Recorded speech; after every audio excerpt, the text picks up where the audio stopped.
नमस्ते दोस्तों, आपका स्वागत है आज की महाभारत के 8वें एपिसोड में, जहां साजिश के साए और गहरे होते जा रहे हैं। पिछले एपिसोड में हमने सुना कि कृष्ण और प्रज्ञा को गिरफ्तार कर लिया गया। रवि ने राकेश पर हमला करने की कोशिश की और एक अज्ञात खतरा सिर उठाने लगा। अब अर्जुन और राकेश की जिंदगी दांव पर है और एक रहस्यमयी पलायन की शुरुआत होने वाली है।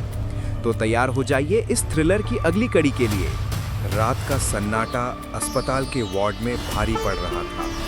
राकेश, जो अभी अभी मृत्यु के मुंह से लौटा था, अब एक नई साजिश का केंद्र बनने जा रहा था। अर्जुन कृष्ण के आखिरी निर्देशों को याद करते हुए धीरे से डॉक्टर के केबिन की ओर बढ़ा। उसकी सांसें तेज थीं, मानो हर कदम एक जोखिम भरा दांव हो। डॉक्टर साहब, हमें जल्दी करना होगा। कृष्ण ने कहा था कि राकेश को यहाँ से सुरक्षित निकालना जरूरी है। शैडो टेक और रवि दोनों उसकी जान के पीछे पड़े हैं। अर्जुन, ये जानलेवा है। अगर कोई हमें पकड़ लेगा तो ना सिर्फ मेरी नौकरी जाएगी, बल्कि हम सब खतरे में पड़ जाएंगे। और अगर पुलिस को पता चला कि हमने उसे निकाला है तो ये अपहरण माना जाएगा। तुम उसे लेकर जाओगे कहाँ? पुलिस तो मुझसे पूछेगी। लेकिन अगर हमने कुछ नहीं किया तो राकेश मर जाएगा और सच हमेशा के लिए दफन हो जाएगा। कृपया हमें एक रास्ता दिखाएं। ठीक है, पीछे का आपातकालीन निकास। मैं राकेश को स्ट्रेचर पर शिफ्ट कर दूंगा, लेकिन हमें 1 मिनट से ज्यादा वक्त नहीं है। सुरक्षा गार्ड अभी चाय पीने गए हैं, लेकिन जल्दी लौट सकते हैं। इस केस में मैं इससे ज्यादा कोई मदद नहीं कर सकता। अर्जुन ने राकेश को सावधानी से स्ट्रेचर पर लिटाया। राकेश की आंखें धीरे धीरे खुली और उसकी कमजोर आवाज कमरे में गूंजी। अर्जुन, मैं जिंदा हूँ। हाँ राकेश, लेकिन हमें यहाँ से निकलना होगा। तुम्हारी जान खतरे में है। अर्जुन राकेश को लेकर एक एम्बुलेंस में चला जाता है। लंबी और सावधानी भरी यात्रा के बाद अर्जुन राकेश को मुंबई से थोड़ा दूर नेहा की दोस्त के अस्पताल में ले आए, जहां अंधेरे की चादर उन्हें छिपा सकती थी। राकेश की सांसें अब स्थिर होने लगी थीं और उसने अपनी आंखें खोलीं। राकेश को अब होश आने लगा था, पर कमजोरी की वजह से वो ज्यादा बोल नहीं पा रहा था। मैं कहाँ हूं? अर्जुन, तुमने मेरी जान बचा ली। धन्यवाद। सच क्या है राकेश? मिस्टर राठौर की हत्या, अनन्या की हत्या, सब कुछ बताओ। अगर इसके आगे हमारी हेल्प की तुम उम्मीद करते हो। वो रात मैंने देखा था, मिस्टर राठौर को एक छाया ने गोली मारी। वो छाया, वो कौन था मैं देख नहीं पाया। अनन्या ने अपनी डायरी में लिखा था कि शैडो टेक का एक सीनियर अफसर इस सब के पीछे है। उनकी मीटिंग के बाद भी वो अफसर उन्हें बार बार ऑफर दे रहा था और बोला था कि अगर ये डील नहीं करोगे तो ठीक से काम नहीं कर पाओगे। अच्छा, तो तुम उस फैक्ट्री में क्या कर रहे थे? जब अनन्या नहीं मानी तो उन्होंने मुझे ऑफर दिया था। अब तो मुझे डिटेल में बताओ राकेश, क्योंकि तुमने देख ही लिया है, उन्होंने तुम्हारा इस्तेमाल करके तुम्हें मारने का प्लान बनाया था। अब अगर बचना है तो सच पहले से बताना।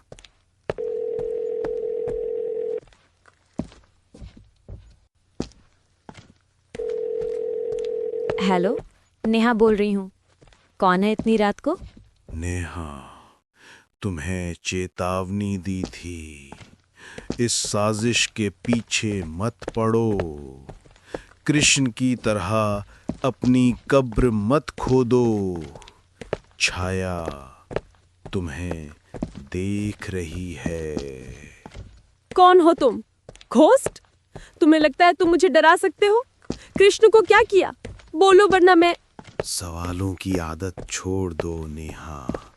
तुम्हारा हर कदम गिन रहा हूं। एक गलती और तुम्हारी कहानी खत्म। ये वही आवाज थी जो कृष्ण को मिली थी। नहीं, मैं रुकूंगी नहीं। अनन्या की डायरी, राठौर की हत्या, सच को कोई नहीं दबा सकता। लेकिन रवि, क्या वो सचमुच मेरे साथ है? नेहा का दिल तेज धड़क रहा था, लेकिन सच की तलाश उसे अंधेरे रास्तों पर ले जा रही थी। अनन्या का कमरा उसका अगला पड़ाव था, लेकिन क्या वो जानती थी कि उसका हर कदम मौत को न्योता दे रहा था?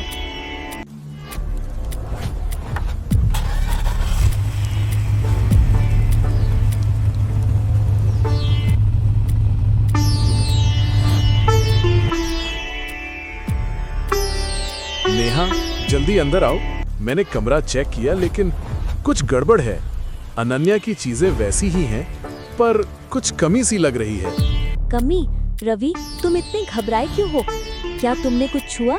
डायरी कहाँ है? अनन्या ने कहा था उसने सब कुछ लिख रखा है।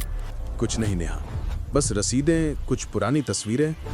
लेकिन मुझे लगता है कोई पहले यहाँ आ चुका है। देखो ये अलमारी, इसका ताला टूटा हुआ है।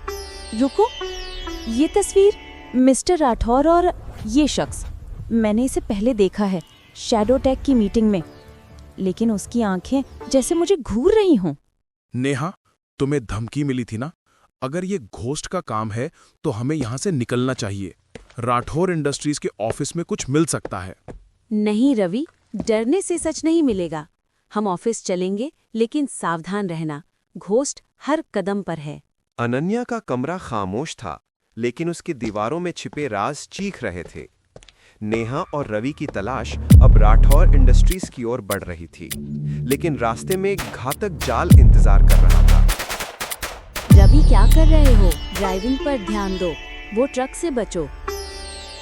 नेहा, ध्यान से ही चला रहा हूँ, पर वो ट्रक वाला जानकर सामने आया था। हमारी कोई गलती नहीं थी। रवि, ध्यान दो फिर से सामने से। तुम साइड में लो कार। क्या ये वही ट्रक था जो पहले था?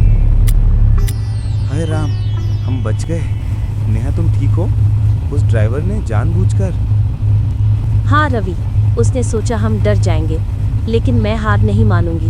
हमें ऑफिस पहुंचना होगा और मुझे अर्जुन को बताना होगा। मौत का साया नेहा और रवि को छूकर निकल गया था, लेकिन राठौर इंडस्ट्रीज का ऑफिस अब दूर नहीं था। क्या वहां सच इंतजार कर रहा था या फिर एक और जाल? रुको रवि, फिर से कॉल, वही अननोन नंबर।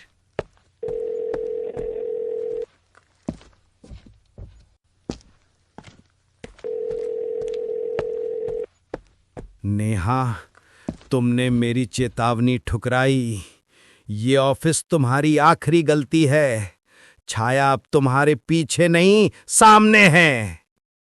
क्या अब घोस्ट अपनी चेतावनी पूरी करेगा? नेहा और रवि जानते थे कि उनका सामना एक अदृश्य दुश्मन से नहीं, बल्कि किसी ऐसे व्यक्ति से होने वाला है जिसे वे जानते हैं, जिसने उनकी बर्बादी की साजिश रची। उधर मुंबई से दूर अर्जुन और राकेश की जान दांव पर है, जबकि कृष्ण और प्रज्ञा हिरासत से निकलने की आखिरी कोशिश कर रहे हैं। क्या ये साजिश राष्ट्रीय सुरक्षा के कवच नेटवर्क को हैक करने से भी कहीं ज्यादा बड़ी है? ये जानने के लिए बने रहिए आज की महाभारत के अगले निर्णायक एपिसोड के साथ।